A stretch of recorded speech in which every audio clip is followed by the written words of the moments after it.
On the night of April 18, 1775, Boston was cloaked in darkness and tension. The city's narrow streets were silent, but beneath the quiet, a storm was brewing. Two lanterns glimmered in the old North Church steeple, a silent signal, understood by only a few. It meant the British were coming by sea, and the fate of the colonies hung in the balance. Paul Revere, a skilled silversmith and passionate patriot, slipped quietly across the Charles River, his mission urgent and dangerous. On the far shore, he mounted his waiting horse and rode into the night, becoming a living alarm bell for liberty. Revere's warning was precise and urgent: the regulars are coming out. His words carried the weight of impending conflict. As he galloped through Medford and Menotomy, lights flickered on in the darkness, doors opened, and men grabbed their muskets, hearts pounding with fear and resolve. Farmers, blacksmiths, and shopkeepers, ordinary people, became part of a growing network, ready to resist British rule at a moment's notice. Revere was soon joined by William Dawes and Samuel Prescott, each rider determined to spread the alarm even further, risking everything for the cause. The countryside awoke. Hoofbeats thundered down dirt roads, and whispers of defiance filled the night air, passing from house to house. Revere's goal was clear: reach Lexington before the British, to warn Samuel Adams and John Hancock, two leaders vital to the Revolution. Every shadow was a threat, every moment a race against time, as danger lurked with every turn of the road. The British wanted to arrest Adams and Hancock, but Revere pressed on, undeterred by the risks that lay ahead. His warnings spread like wildfire, igniting a chain reaction that would soon reach every corner of the countryside.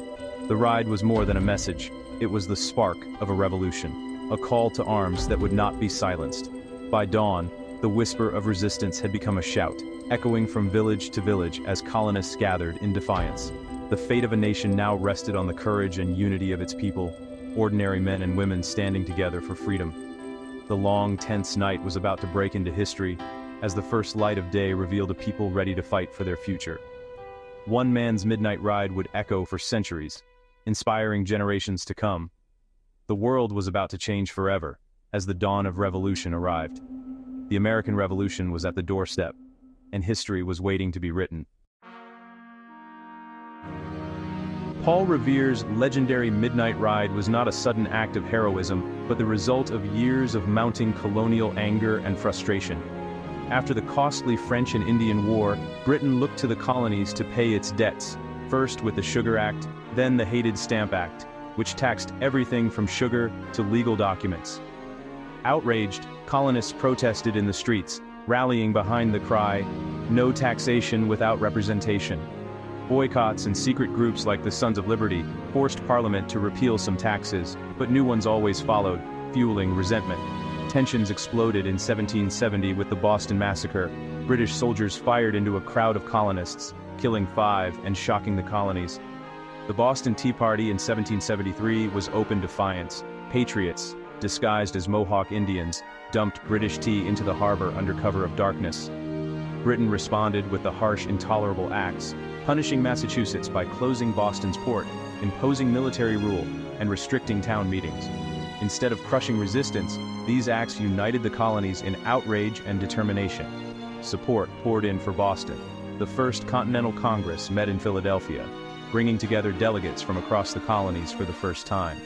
Colonists began to see themselves as Americans, not just subjects of the distant British crown, forging a new sense of shared identity. The colonies were a powder keg, ready to explode at the slightest spark. Every new law, every act of violence tightened the spring. The tension was unbearable. The spark was coming. The people were ready. The stage was set for revolution, as militias drilled and leaders prepared for the inevitable conflict.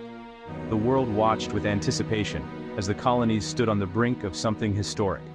The call for liberty grew louder, echoing through town squares and meeting halls. The time for talk was ending. The colonies were ready to act. The time for action had arrived. Ordinary people became soldiers, ready to fight for their rights. All it needed was a single spark to ignite the revolution that would change the world forever. As the alarm spread through the quiet colonial night, the countryside was suddenly alive with urgency and purpose. The colonial militia sprang into action, roused from their beds and homes by the call to arms echoing through the villages. These were not professional soldiers, but neighbors, farmers, blacksmiths, ministers, ordinary men, ready to defend their families and their way of life. The Minutemen, pledged to fight at a moment's notice, gathered in the pre-dawn darkness, their breath visible in the cold air as they prepared for the unknown. Muskets in hand, they assembled on village greens, uncertain but resolute, their hearts pounding with anticipation and fear.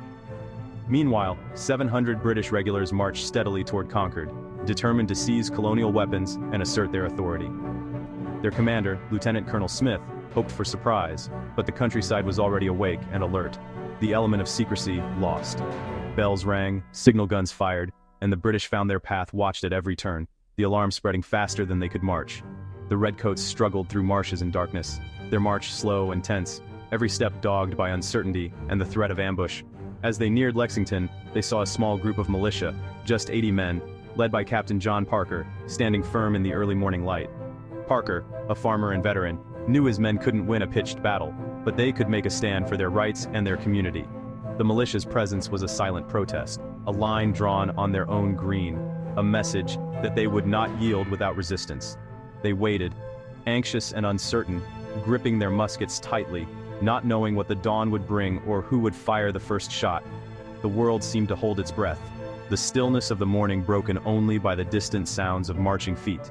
The first confrontation was moments away, tension crackling in the air as both sides faced each other, history hanging in the balance.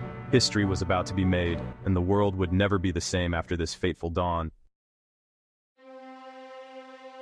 Dawn broke over Lexington Green as British troops faced Captain Parker's militia.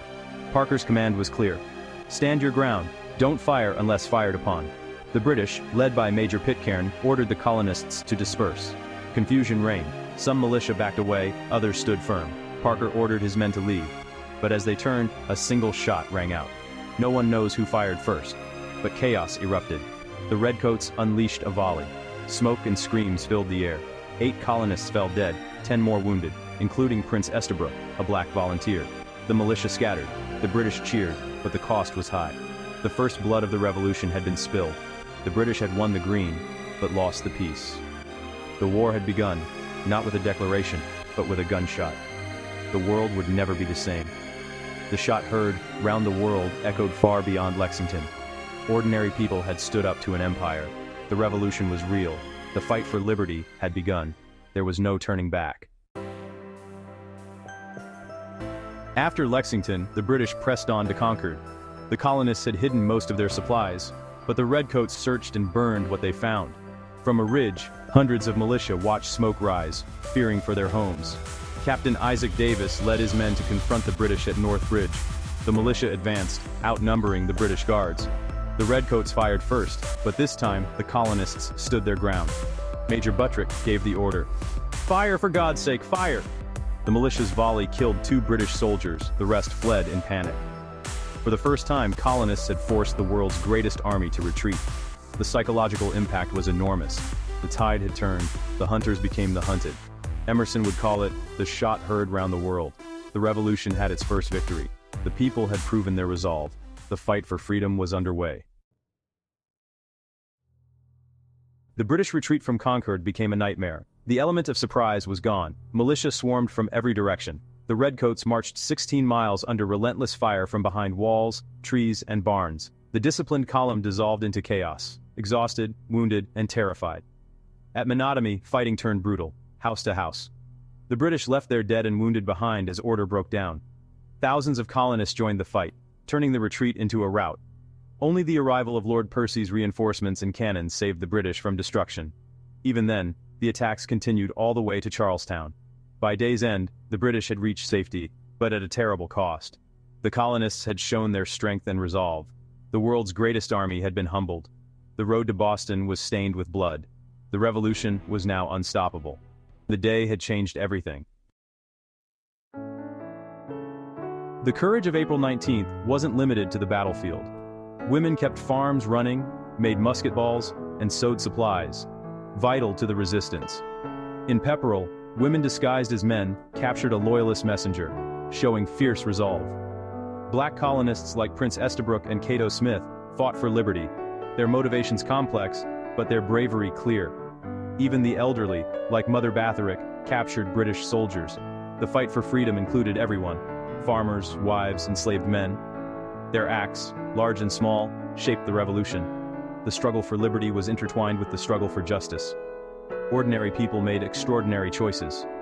The heart of Lexington and Concord was community courage. Without them, the revolution would have faltered. Their legacy endures.